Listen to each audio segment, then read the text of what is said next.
An account of Isabel Caris, of Les Roches, half a league from Saint Gravier in the Valais, declared on the 19th of February 1706. I left France in the year 1696. From the beginning of 1689, for 7 years complete, until my leaving that country, I saw in the Valais abundance of people of every age and sex that fell into violent agitations of body in an extraordinary manner, during which they uttered large discourses, very pious and strongly hortatory of repentance.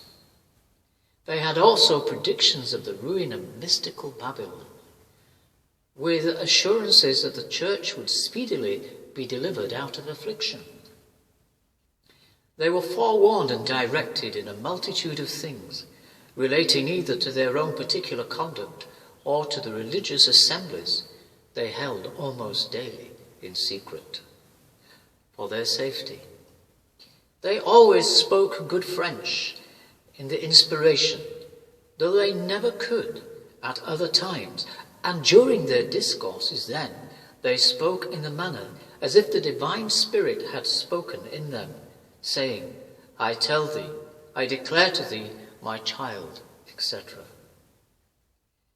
As it is many years ago that I have left that country, I will not fix the times of several remarkable particulars here recited, though the certainty of them be no ways the less for it. For I relate nothing but what I heard and saw, and what I well remember. One John Herat, of our neighbourhood, and 4 or 5 of his children, had all of them the gift of inspiration. The 2 youngest were, one of 5 1/2 and the other 7 years old, when they first had it. I had seen these many a time in their ecstasies. Another of our neighbours, named Marliant, had 2 sons and 3 daughters in the same state. One of his daughters, being big and within a month of her time, went with the rest of her brothers and sisters and a boy of her own, about 7, to an assembly of worship. In that assembly, she with her child, a brother and sister, were massacred. The brother that escaped was wounded, but recovered. The youngest sister was left for dead among the slaughtered bodies, but had no harm. One of the 2 sisters, butchered, was brought home to her father's yet alive, but she died of her wounds a very few days afterwards. I was not at that assembly, but saw the sad spectacles of the slain and wounded. What was most remarkable of that occurrence is that the father, the surviving brother and sister, a nephew, and the whole family assured me that those martyrs were forewarned of their death by the inspiration. They acquainted their father as much in taking leave of him and asking him a blessing.